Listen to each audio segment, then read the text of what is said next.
بالله من الشيطان الرجيم. بسم الله الرحمن الرحيم. إنا أعطيناك الكوثر فصل لربك وانحر إن شانئك هو الأبتر. صدق الله مولانا العظيم. اللهم صل على سيدنا محمد وعلى آل سيدنا محمد، سيدنا آدم وسيدنا نوح وسيدنا إبراهيم وسيدنا موسى وسيدنا عيسى وما بينهم من النبيين والمرسلين صلوات الله وسلامه عليهم أجمعين. تاسم شوق سر الدروش الشريف هو. اللهم صل على محمد وعلى آل محمد كما صليت على إبراهيم وعلى آل إبراهيم إنك حميد مجيد. اللهم بارك على محمد وعلى آل محمد كما باركت على إبراهيم وعلى آل إبراهيم إنك حميد مجيد.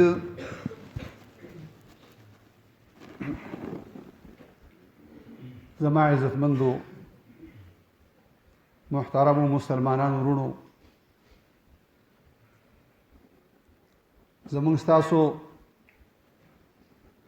شیخ المشایخ مولانا احمد سعید صاحب دامت برکاتهم العالیہ تشریف فرما دے. زما دا خواہش ہو چې بیان باغو کی، خو مولانا حکیم اللہ صاحب سلمہو هغه دا خبره ما د وکی وکړه چې دوا باغو کی، نو ما مناسب وګڼول ځکه چې دعا هغه زمونږ مشر دی، نو دعا مناسب د چې هغه وکي. بیا ما د مولانا صاحب نه ټول ناول دا تپوسو کو چې مرګري چېرته بور نشي، پریشانه نشي،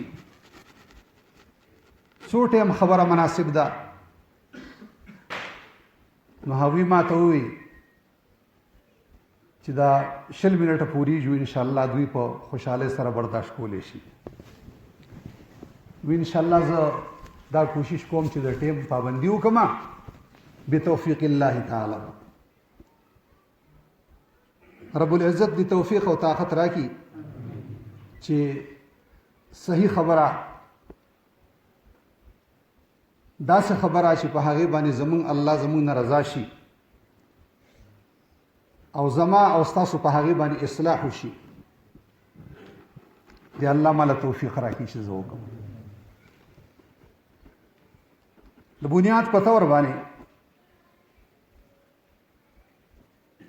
زما د گفتگو د پاره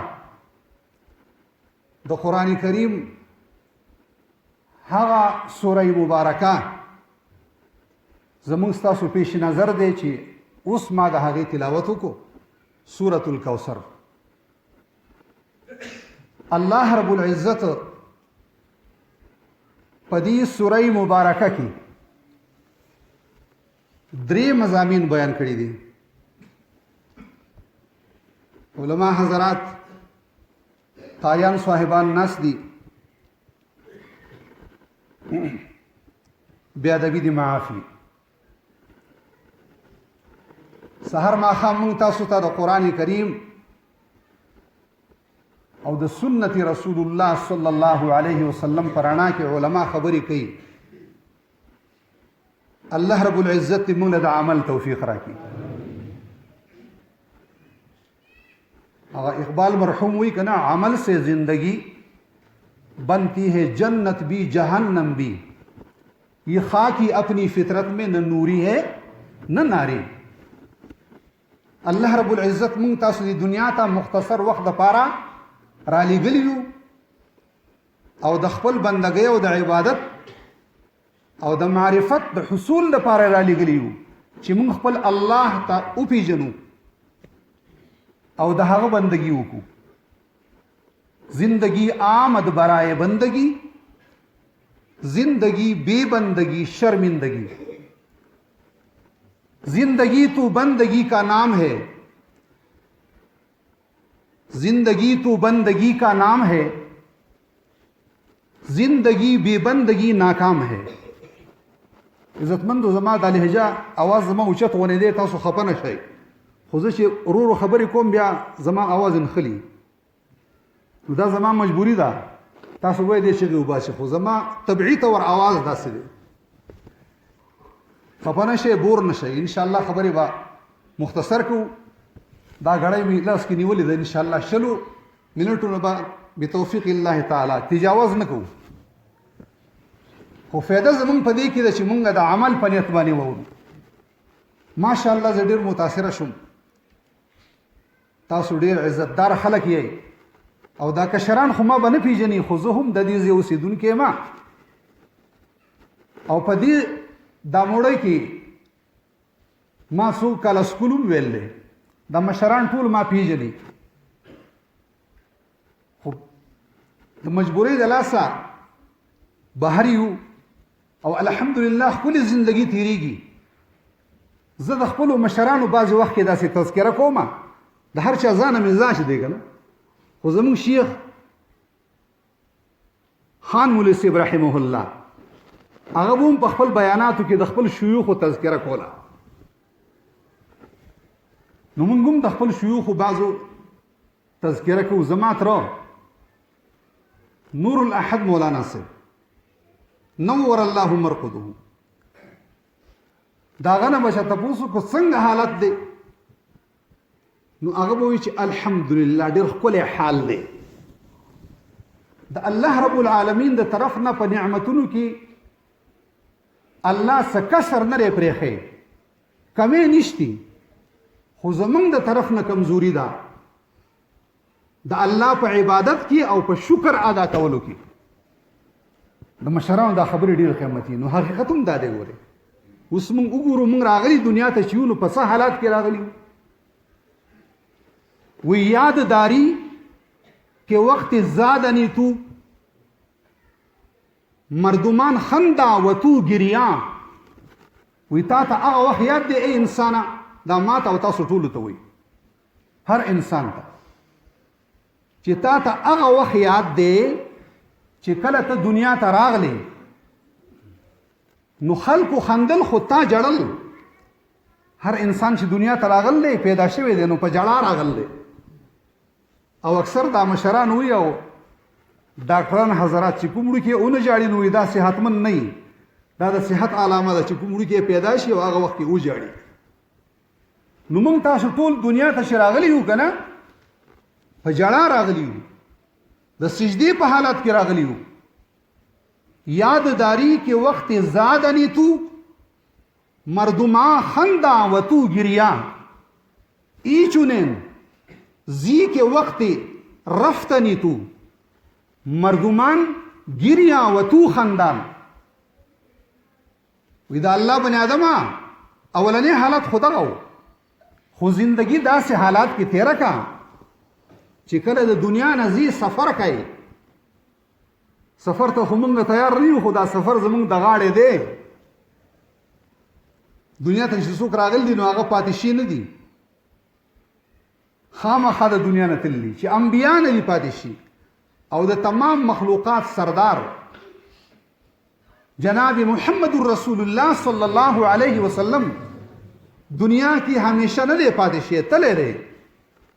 نو پته ولګېده چې دا دنیا ډېر فانی او بې وفا ځای دی. خو د یو شارټ پیریډ دپاره موږ راغلي یو چې دا د الله په عبادت کې تیر کړو. وی زندگی داسې تیره کا ای چونین زی که وقت رفتنی تو مردمان گریا و تو خندا.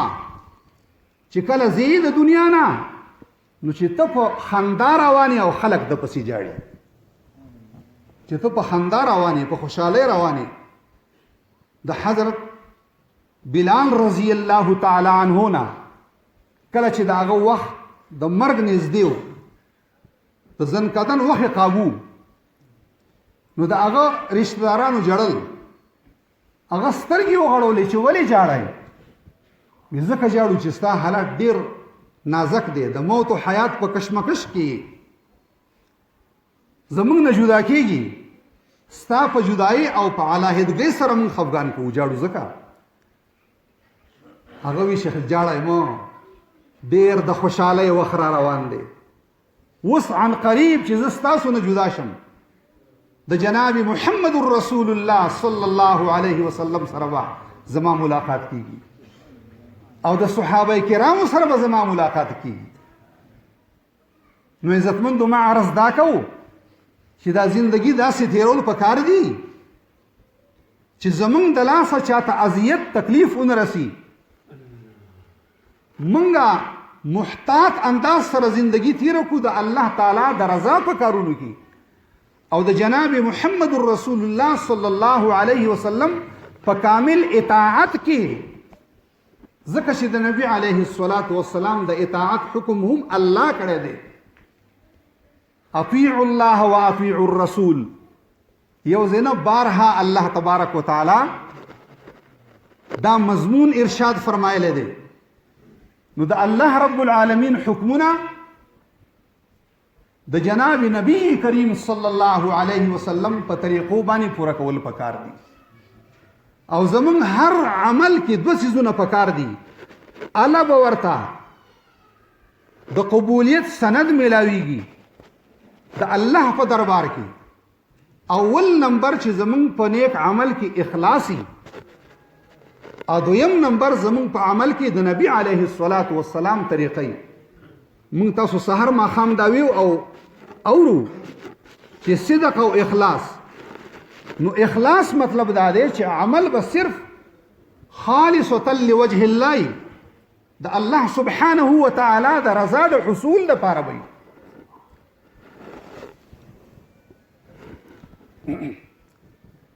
بل څه مقصد بنئ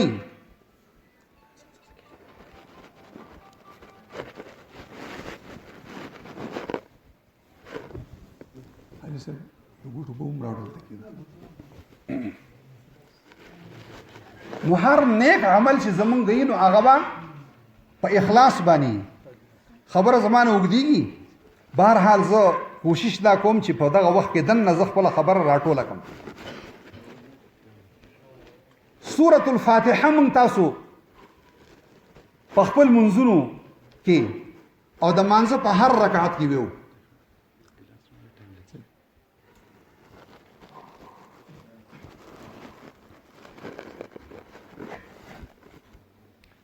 په دې سورة الفاتحه کې څو مضامین بیان دي علما حضرات تشریف فرما دي اصل الاصول چې علما وتا اصول الثلاثه هم وي درې داسې مسائل چې د آدم علی نبینا وعليه التسلیم نه واخله د جناب محمد رسول الله صلی الله علیه وسلم پورې په هغه اصل الاصول درې احکاماتو باندې په دریو مسایلو د ټولو اتفاق دی په هغې کې د چا اختلاف نشتی ټول متفق دي په هغې باندې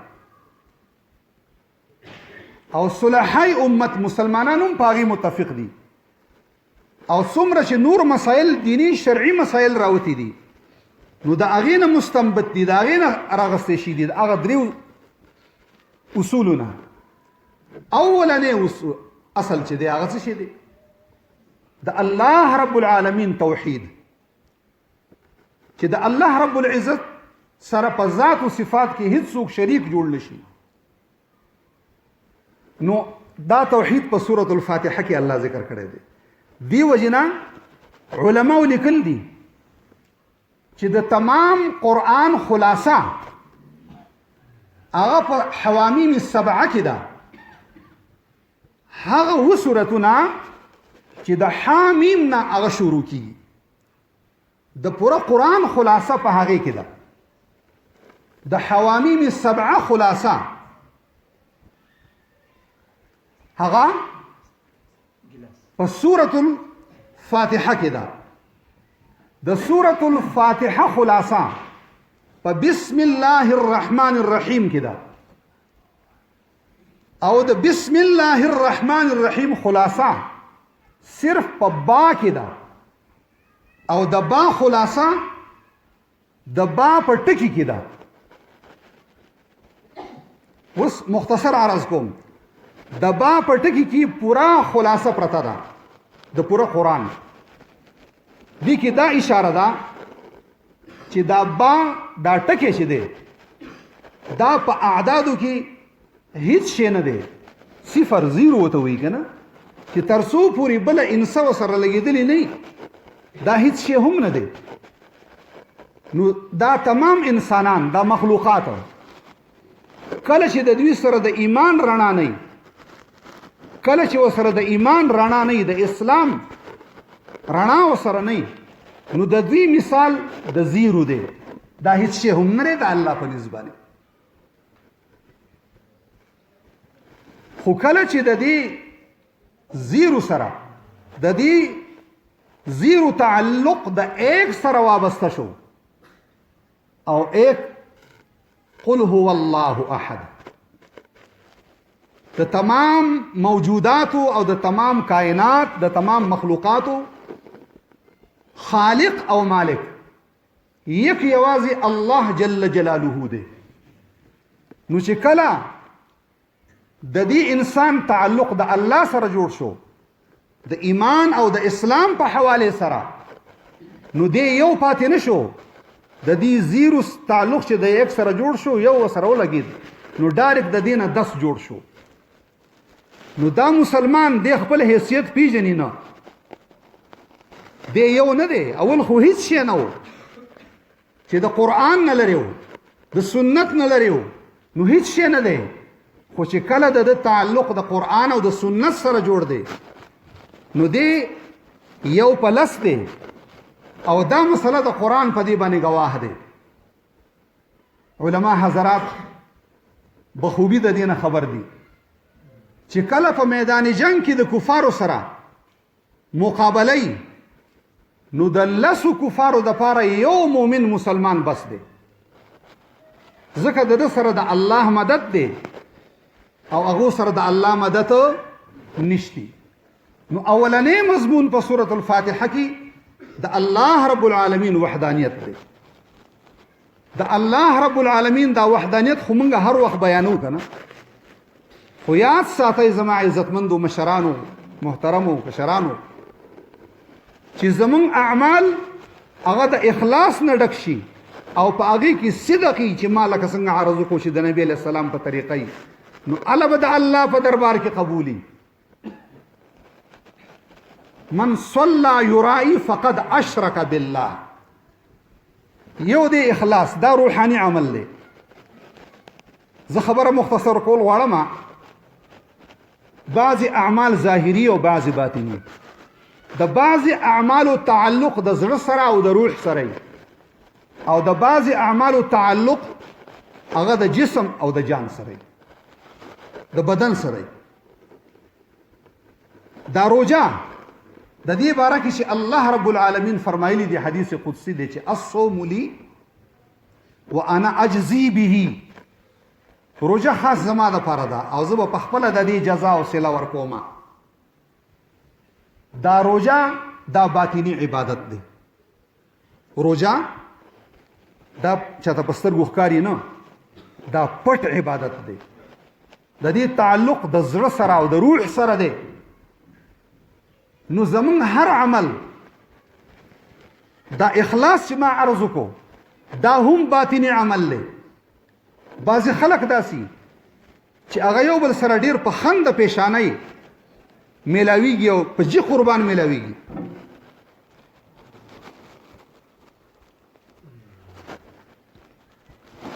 او هغه نوم د څه کې دي؟ د ښایسته او اخلاقو. اهل علم لیکل دي چې ښایسته او اخلاقو تعلق هم د زړه سره دی. مخامخ بعضې خلک چې د چا سره میلاو شي نو ډیر په جی قربان باندې قربانت شوم، تا نظار شم، ته خو ډیر زما ته نږدې، لیکن دنه په زړه کې ورته جاخي پرتي. نو دا ښکلي اخلاق چې دی د دې تعلق دا هم روحاني عمل دی، باطني عمل دی، د دې د زړه سره تعلق دی. په زړه کې د اخلاقو تعلق هم د زړه سره دی، د اخلاص تعلق هم د زړه سره دی. د دې وجه نه په هر عمل کې زمونږه اخلاص موجودېدل پکار دی. عرض مې کوو چې سورة الفاتحه چې موږ تاسو د مانځه په هر رکعت کې ویو، د توحید نه وروستو الله تبارک وتعالی د رسالت مسله په سوره فاتحه کې ذکر کړل، او د رسالت مسله په سورة الفاتحه کې څنګه ده؟ په الرحمن الرحیم چې الله رب العالمین بے حد مهربان دی، رحمان او رحیم ذات دی. د انبیاء چې الله رب العالمین را لېږلي دي دنیا ته د انسانانو د رشد و هدایت دپاره، دوی الله پاک داسې اواره نه دي پریښي چې پیدا یې کړو. هغه مولانا روم صاحب وایي که نه چې الله تبارک وتعالی چې دا مخلوق پیدا کړو نو دای دې دپاره پیدا کړو چې د الله رب العالمین دې خلقو ته ضرورت نه و، خو الله رب العالمین دو سره سود کو، په دوی باندې احسانات او انعامات کول غوښته. نو الله رب العالمین دا خپل بندگان مخلوقات پیدا کړو چې دوی له صور کی من نکردم خلق را من نکردم خلقتا سود کنم بلکہ تابر بندگا جود کنم. من نکردم خلقتا سود کنم بلکہ تابر بندگا جود کنم. الله رب العالمین دې دپاره موږ تاسو نه یو پیدا کړي چې موږ نه څه سود وغواړي، څه نفع وغواړي، بلکې دې دپاره یې پیدا کړي یو بلکې تا بر بندګا جود کنم چې په خپل بندګانو باندې جود وکړي، احسان وکړي، خپل بندګانو له څه ورکړي. نو څه ډېر نعمتونه الله پاک زموږ دپاره تیار کړي دي. دا دنیا زموږ ستاسو آخري منزل نه دی، موږ له مخکې تلل دي. او دریم نمبر مسله چې ده چې په هغې د ټولو اتفاق دی، اتحاد دی، هغه مسئله د قیامت دا چې قیامت نن سبا د خلکو نه هیر دی. وایي جي لاړ خو جو لاړ که نه چې دې دنیا نه لاړ نو اپله یو ډېر لوی جهان دی، ډېر لوی جهان دی، حساب و کتاب دی، اخوا د الله سره ملاقات دی. ولمن خاف مقام ربه جنتان.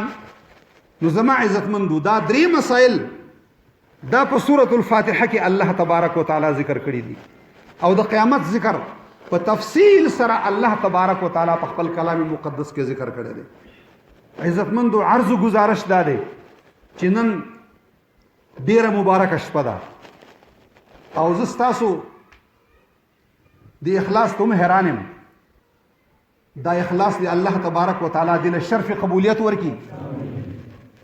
څونه ګڼ تعداد سره تاسو راغلي یې، او حدیث پاک دی